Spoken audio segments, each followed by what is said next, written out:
Assalamualaikum warahmatullahi wabarakatuh. Perkenalkan, nama saya Aprilia Jasmine dengan NIM 163240004. Pada video ini saya akan mempresentasikan aplikasi kasir kantin MI yang saya pilih untuk studi kasus untuk memenuhi tugas ulangan tengah semester pada mata kuliah pemrograman berbasis objek. Pada aplikasi ini akan full JavaScript yang dijalankan di terminal atau konsole.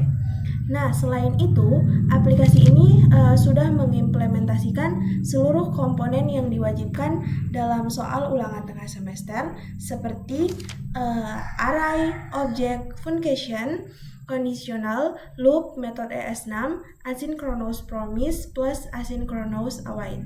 Dan semuanya saya gabungkan dalam satu aplikasi kasih sederhana. Kemudian saya akan menunjukkan codingannya. Oke, ini adalah video untuk penjelasan codingannya. Pertama, di sini ada modul readline. Ini codingan untuk inputnya. Yang pertama, saya membuat array dan objek. Arraynya bernama menu yang berisi beberapa objek seperti ID, nama, dan harga makanan.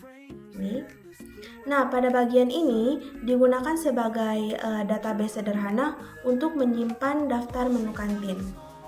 Bagian kedua di codingan ini menggunakan metode S6 for each untuk menampilkan menu. Nah, pada bagian ini kan memakai metode S6 yaitu for each untuk menampilkan seluruh menu di konsole. Jadi setiap objek di dalam array menu saya tampilannya satu persatu menggunakan template literal. Oke, pada bagian 3 ini adalah function yang menggunakan metode S6 dengan tag find. Ini untuk mencari menu berdasarkan ID. Berdasarkan ID, saya memakai metode S6 yaitu tag find yang tadi saya bilang untuk mengambil data dari array berdasarkan input user. Jadi ketika user menginput ID 1, maka akan muncul nama menu dengan ID 1-nya. Kemudian ada input pesanan. Nah, di bagian input pesanan ini, ini adalah bagian utama aplikasi untuk input pesanan. Di sini pengguna memasukkan ID dan jumlah pembelian. Saya memakai conditional if untuk mengecek apakah inputnya kosong, apakah jumlahnya valid, apakah ID menunya tersedia.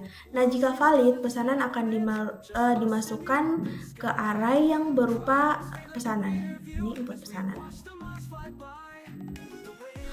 Oke, pada bagian 5 yaitu ini mencetak struct.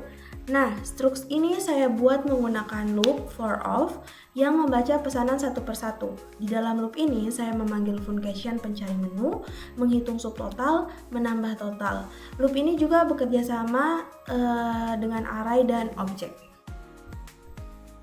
Kemudian untuk untuk proses pembayaran di codingan ini, proses pembayarannya. Nah, saya menggunakan asynchronous promise. Di dalam promise ini saya memberi simulasi delay menggunakan set timeout selama 1 detik. Nah, jika uang kurang, promise akan menghasilkan reject di sini. Menghasilkan reject. Nah, jika uangnya cukup, promise-nya akan menghasilkan resolve dan menghitung kembaliannya. Oke, untuk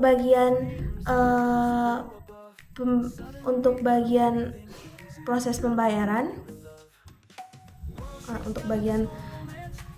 pembayarannya saya menggunakan asynchronous await. Nah, untuk menjalankan promise tersebut, saya memakai asynchronous dan await supaya proses pembayarannya itu menunggu promise-nya selesai. Nah, jika berhasil, tampilan pesan akan sukses. Nah, jika gagal, tampilan pesannya akan error. Oke, bagian terakhir ada mulai program, yaitu ada tag input pesanan. Tahap terakhir ini memanggil fungsi semua input pesanan yang tadi di codingannya untuk memulai aplikasi kasir. Nah, ini adalah penjelasan dari codingan saya yang memakai studi kasus aplikasi kasir kantin MI. Nah, saya sekarang akan menjalankan hasilnya di terminal atau konsole. Oke, saya akan merun untuk hasilnya. Kita pergi saja ke terminal, kemudian kita buat new terminal. Sini saya akan perbesar saja.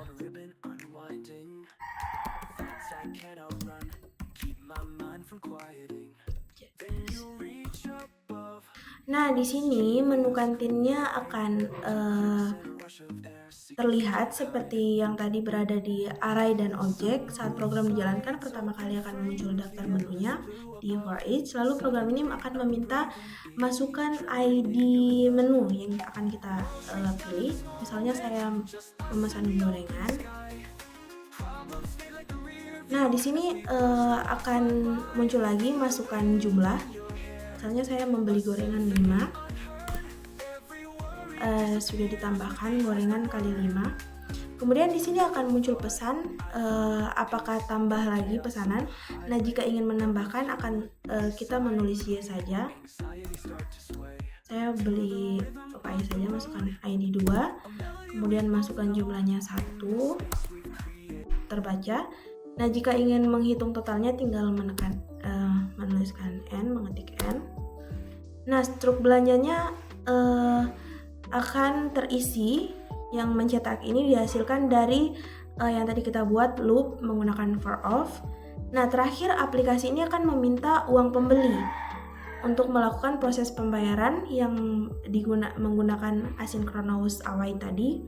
Misalnya uang total bayarnya adalah 15.000, misalnya uang pembelinya adalah 50.000. Maka akan ada beberapa detik untuk simulasi pembeliannya memakai set timeout tadi. Nah, pembayaran sukses, kembalian Rp 35.000. Nah, tadi adalah hasil output jika pembayarannya sukses dan kembaliannya sesuai. Nah, saya akan membuat jika pembayarannya gagal atau uang yang dimasukkan pembeli itu kurang.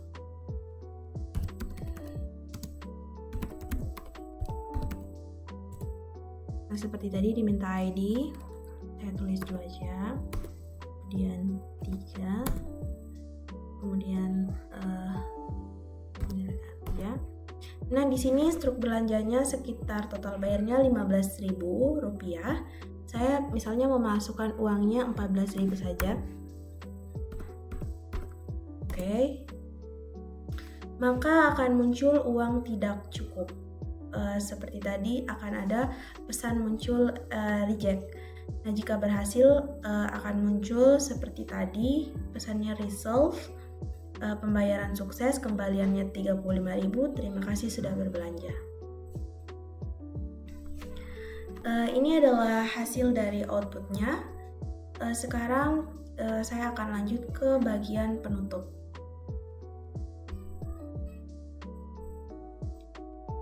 Sekian video dari saya, presentasi aplikasi ulangan tengah semester saya.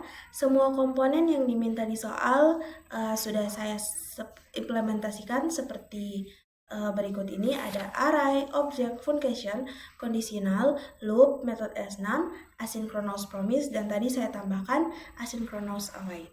Dan semuanya berjalan dalam satu alur program berbasis konsole. Terima kasih atas waktu yang diberikan untuk saya. Wabillahi taufiq wal hidayah. Wassalamualaikum warahmatullahi wabarakatuh.